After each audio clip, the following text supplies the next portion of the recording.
বিশ্বের অন্য প্রান্তে যখন তরুণদের ভবিষ্যৎ, স্বপ্ন আর সম্ভাবনা নিয়ে আলোচনা চলছে, তখন ফিলিস্তিনের হাজারো তরুণ তরুণীর জীবন আটকে আছে কারাগারের অন্ধকারে। আন্তর্জাতিক যুব দিবসের মধ্যেই সামনে এসেছে চমকে দেওয়ার মতো এক তথ্য। ইসরায়েলি কারাগারে বন্দী রয়েছেন ৪,৭৬৯ জন ফিলিস্তিনি তরুণ তরুণী। তাদের অনেকের জীবন থমকে গেছে বন্দিত্ব, অনিশ্চয়তা আর কঠিন বাস্তবতায়। তাহলে প্রশ্ন উঠছে, স্বাধীনতা ও স্বাভাবিক জীবনের স্বপ্ন দেখা এসব তরুণের ভবিষ্যৎ কোথায়? ফিলিস্তিনের বন্দি বিষয়ক কমিশনের প্রধান রায়েদ আবু আল হোম্মুস আন্তর্জাতিক যুব দিবস উপলক্ষে বুধবার দেয়া এক বক্তব্যে এ তথ্য প্রকাশ করেন। তিনি জানান, ইসরায়েলের বিভিন্ন কারাগারে বর্তমানে ১৮ থেকে ৪০ বছর বয়সী ৪,৭১৩ জন তরুণ এবং ৫৬ জন তরুণী বন্দী রয়েছে, অর্থাৎ মোট তরুণ বন্দীর সংখ্যা ৪,৭৬৯ জন। বিশ্বের তরুণদের নানা সমস্যা, অধিকার এবং সম্ভাবনা তুলে ধরা এবং সমাজ গঠনে তাদের অবদানকে স্মরণ করতেই প্রতি বছর আন্তর্জাতিক যুব দিবস পালন করা হয়। তবে ফিলিস্তিনি তরুণদের ক্ষেত্রে দিবসটির প্রেক্ষাপট একেবারেই ভিন্ন। তাদের একটি বড় অংশ বন্দিত্ব, চলাচলের সীমাবদ্ধতা এবং অনিশ্চিত ভবিষ্যতের মধ্য দিয়েই জীবন কাটাচ্ছেন বলে অভিযোগ করা হচ্ছে। রায়েদ আবু আল হোম্মুস আরও জানান, ২০২৩ সালের অক্টোবর থেকে এখন পর্যন্ত ইসরায়েলি কারাগারে মারা যাওয়া ৯১ জন ফিলিস্তিনি বন্দীর মধ্যে ৪১ জনই তরুণ। তাদের মধ্যে ৪০ জনের মরদেহ এখনও পরিবারের কাছে হস্তান্তর করা হয়নি বলে তিনি দাবি করেন।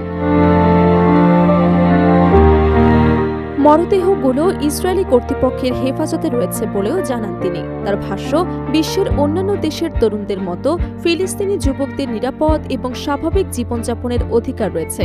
তারা যেন দখলদারিত্ব, সহিংসতা ও নানা ধরনের হুমকি থেকে মুক্ত হয়ে নিজেদের ভবিষ্যৎ গড়ার সুযোগ পান, এমন পরিবেশ নিশ্চিত করা প্রয়োজন।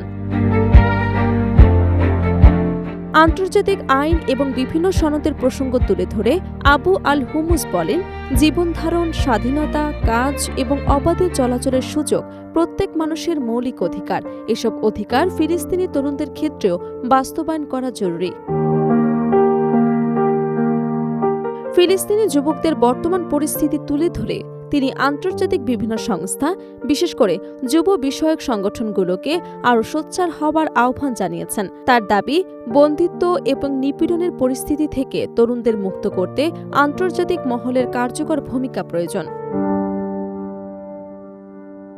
এদিকে ফিলিস্তিনি এবং ইসরায়েলি মানবাধিকার সংস্থাগুলোর দেয়া তথ্য অনুযায়ী বর্তমানে ইসরায়েলের কারাগারে ৯,৪০০ জনেরও বেশি ফিলিস্তিনি আটক রয়েছেন। তাদের মধ্যে ৯২ জন নারী এবং ৩৭০ জনেরও বেশি শিশু রয়েছে। বন্দীদের অনাহার, পর্যাপ্ত চিকিৎসার অভাব এবং নির্যাতনের মতো কঠিন পরিস্থিতির মুখোমুখি হতে যাচ্ছে বলেও বিভিন্ন মানবাধিকার সংস্থা অভিযোগ করেছেন। ফিলিস্তিনি বন্দীদের পরিস্থিতি নিয়ে আন্তর্জাতিক মহলে দীর্ঘদিন ধরেই উদ্বেগ রয়েছে। বিশেষ করে ২০২৩ সালের অক্টোবরের পর থেকে সংঘাত তীব্র হওয়ার সঙ্গে সঙ্গে আটক, গ্রেফতার এবং বন্দীদের ওপর আচরণ নিয়ে নানা অভিযোগ সামনে এসেছে। ফিলিস্তিনি কর্তৃপক্ষের বক্তব্য অনুযায়ী তাদের তরুণ প্রজন্ম দীর্ঘদিন ধরে সংঘাত এবং রাজনৈতিক অস্থিরতার মধ্যে বেড়ে উঠেছে। ফলে শিক্ষা, কর্মসংস্থান, চলাচলের স্বাধীনতা এবং ভবিষ্যৎ পরিকল্পনার মতো স্বাভাবিক জীবনের গুরুত্বপূর্ণ বিষয়গুলো নানা সংকটের মুখে পড়ছে।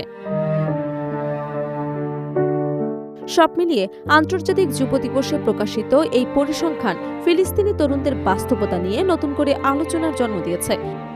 বিশ্বের কোটি কোটি তরুণ যখন শিক্ষা, কর্মসংস্থান ও উন্নত ভবিষ্যতের স্বপ্ন দেখছে, তখন হাজারো ফিলিস্তিনি তরুণের জীবনের বড় অংশ কেটে যাচ্ছে কারাগারের দেয়ালের আড়ালে। ফলে তাদের মুক্তি, অধিকার এবং ভবিষ্যৎ নিশ্চিত করা নিয়ে আন্তর্জাতিক মহলের ভূমিকা নিয়েও প্রশ্ন আরও জোরালো হচ্ছে।